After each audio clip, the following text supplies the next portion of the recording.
व्यवसाय का भी ध्यान रखना, सेवा का भी ध्यान रखना और परिवार का भी ध्यान रखना। उसके लिए परिवार में बच्चों को संस्कारित करना। आप में से कितने लोगों ने अपने बच्चों को श्रवण, प्रहलाद, नचिकेता और ध्रुव की बात की है? उंगली ऊंची करें फेथफुली। हाँ, आधे से भी कम है। देखो, स्टीव जॉब्स कौन थे, डोनाल्ड ट्रंप कौन है, नरेंद्र मोदी कौन है, ये सब वे मीडिया से जान जाएंगे। लेकिन श्रवण, प्रहलाद, नचिकेता, ध्रुव की बात आपको करनी पड़ेगी, क्योंकि सेक्युलर एजुकेशन में ये नहीं आएंगे। अगर आ गए तो बोलेंगे कि you are saffronising your education system. अगर श्रवण की बात आपने उसको की है तो वो बड़ा होगा, जब आप बीमार होंगे तब पैर दबाएगा, वरना गला तो है ही। देखो, एक ने दबा दिया, 12,000 करोड़ का एम्पायर था, पिता ने पुत्र को 12,000 करोड़ का एम्पायर भेंट में दिया। नाम याद आ गया सबको? और उस व्यक्ति ने अपने पिता की क्या हालत की? एक 2 बेडरूम हॉल किचन के फ्लैट में साउथ मुंबई में रेंटेड फ्लैट में धकेल दिया। एक हुंडई गाड़ी छोटी सी सेकंड हैंड दे दी। उसकी वीडियो वायरल हुई थी व्हाट्सएप पे, आपने देखा होगा। बहुत बड़ा धंधा दे दिया। उस कंपनी का जो ब्रांड नेम है, उसके पीछे नीचे एक सब टाइटल लिखा है, द कंप्लीट जेंटलमैन। देखना, लेकिन वो बनाने वाला जेंटलमैन नहीं बना। उस कंपनी के ब्रांड नेम के नीचे एक सब स्लोगन लिखा है, द कंप्लीट मैन। लेकिन तू इनकम्प्लीट रहा। तो बच्चों को संस्कारित करना, the biggest responsibility as a parent is to gift and imbibe character in your children. आप अच्छी पढ़ाई देंगे, अच्छा पैसा देंगे, लेकिन हमारे गुरु प्रमुख स्वामी महाराज एक बात कहा करते थे, I am quoting him word to word. वे कहते थे कि अगर आपने अपने बच्चों को संस्कार नहीं दिए तो एक दिन आपकी संपत्ति और संतति दोनों चली जाएगी। देखो, चली गई। ये तो एक प्रसंग बना है, हजारों बने हैं आज। आप अपने बच्चों को मॉल में ले जाना, थिएटर में भी ले जाते हो, शॉपिंग और ट्रिप के लिए भी ले जाते हो, हॉलीडेज में पिकनिक और टूर पे भी ले जाते हो, ले जाना। लेकिन कभी उसको अनाथ आश्रम में भी ले जाना, हॉस्पिटल में भी ले जाना और मंदिर में भी लेके कभी आना। So he develops a balanced character in his life. ये जरूरी है। इसके लिए हमारे गुरु प्रमुख स्वामी महाराज कहते थे कि रोज शाम को 20 मिनट के लिए घर सभा करना। I am finishing in 2 minutes. रोज शाम को 10-20 मिनट के लिए घर सभा करना। यह मैसेज मुझे आपको सबको देना है।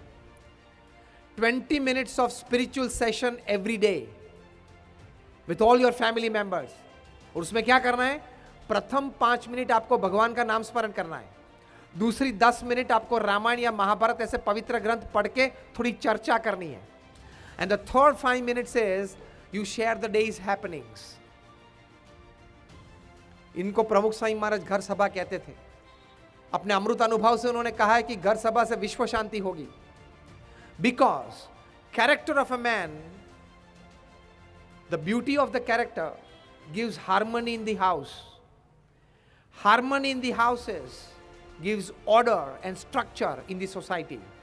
Ordered and structured societies make a nation great. And great nations come together to make a peaceful world. ये क्रम है। तो चारित्र से विश्व शांति। आप बोलेंगे कि स्वामी आप तो साधु है, आपने भगवान में श्रद्धा और भगवान के नाम स्मरण की बात की है। I am also man of science. मैंने भी इंजीनियरिंग किया है, उसके बाद दीक्षा ली, तो मुझे दोनों का अनुभव है। 50,000 से ज्यादा research papers national international conferences में प्रेजेंट हुए हैं। किस विषय पे? कि जीवन में भगवान के प्रति श्रद्धा, भगवान को नित्य प्रार्थना और जो भी भगवान के स्वरूप में आप मानते हो उनका नाम स्मरण से आपके फिजिकल, मेंटल और इमोशनल हेल्थ आपकी अच्छी रहती है। 50,000 से ज्यादा पेपर्स पब्लिश हुए हैं। तो सिर्फ ये हमारे शास्त्रों की बात नहीं है, it is scientifically proved, experimentally proved, clinically proved. मैं आपको एक प्रसंग बताऊं। यूनिवर्सिटी ऑफ फिलाडेल्फिया की आप वेबसाइट खोलना, वहां एक रिसर्च हुई है। 2 प्रोफेसर्स थे, मैं उनका नाम आपको देता हूं, प्रोफेसर H.G. कोइंग और प्रोफेसर एंड्रयू न्यूबर्ग। ये दोनों प्रोफेसर्स ने रिसर्च की भगवान के नाम स्मरण के। 4000 लोगों को इकट्ठा किया, 4 ग्रुप बनाए, 1000 के 4 ग्रुप, और उनको 12 मिनट तक नाम स्मरण करवाया। उसके पहले उनके MRIs किए, माइंड मैपिंग किया। और MRIs भी ये जो होते हैं मेडिकली हॉस्पिटल में होते हैं वो नहीं, स्पेशल सॉफ्टवेयर से, सो साइकोलॉजिकल और साइकेट्रिक स्टेटस पता चलता है। पहले 1000 जो लोग थे उनकी एज ग्रुप थी 4 to 12, दूसरे 1000 थे वो 12 to 22, तीसरे 1000 थे तो वो 22 से 60 वर्किंग एज, और चौथे 1000 थे वो 60 to 80 ओल्ड एज। और उनको कहा कि now you go back to your home. Cross section of people, cross section, caste, creed, colour, religion सबके थे। 8 वीक तक आपको यह प्रयोग करना है, रोज 12 मिनट भगवान का नाम स्मरण बैठ के करना है। 8 वीक के बाद सबको वापस बुलाएं, फिर से सबको 2 एक्सपेरिमेंट करके फिर से सबका माइंड मैपिंग किया और MRIs किए। और कंक्लूजन रिपोर्ट आप यूनिवर्सिटी ऑफ फिलाडेल्फिया पे देख लेना। कंक्लूडिंग रिपोर्ट ये आया कि जो बच्चे थे 4 साल से 12 साल के, उन्होंने नित्य नाम स्मरण किया तो उनके मेमोरी पावर में 15 to 19% इंक्रीज हुआ। तो ये टुवर्ड्स बेटर लिविंग की बात है कि नहीं? आपके बच्चे के मेमोरी पावर अगर 15 to 19% बढ़ गया, इज इट एडवांटेजियस और नॉट? दूसरा जो एज ग्रुप था दैट वाज फ्रॉम 12 to 22, उनको यह लाभ मिला कि उनका विल पावर और कॉन्फिडेंस बढ़ गया फ्रॉम 5 to 9%। तीसरा जो ग्रुप था जो 22 से 60 जो वर्किंग ग्रुप था, उनका बफर कैपेसिटी बढ़ गई, मतलब शॉक एब्जॉर्प्शन कैपेसिटी। 22 से 60 की उम्र में ही शॉक्स आते हैं ना, सब फैमिली में या पर्सनल लाइफ में, बिजनेस लाइफ में आते हैं, सबको आते हैं। तो शॉक एब्जॉर्प्शन कैपेसिटी, जिसको बफर कैपेसिटी बोलते हैं, वो बढ़ गई। ये भी बड़ा टुवर्ड्स बेटर लिविंग के लिए बहुत जरूरी है।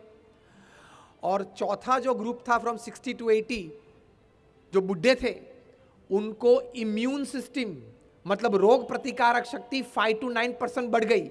ये बेटर लिविंग के लिए बहुत अच्छी बात है कि नहीं? अगर भगवान के नाम स्मरण से, ये यूनिवर्सिटी ऑफ फिलाडेल्फिया के रिसर्च में पता चला कि भगवान के नाम स्मरण से आपके मेमोरी पावर अच्छी होती है, आपका विल पावर बढ़ता है, आपका कॉन्फिडेंस लेवल बढ़ता है, आपकी बफर कैपेसिटी बढ़ती है, आपकी इम्यून सिस्टम स्ट्रांग होती है, तो ये लाभ लेना चाहिए कि नहीं चाहिए? तो ये बात सही है। टुवर्ड्स बेटर के लिविंग के लिए थोड़ी स्पिरिचुअल बेंड ऑफ लाइफ रखना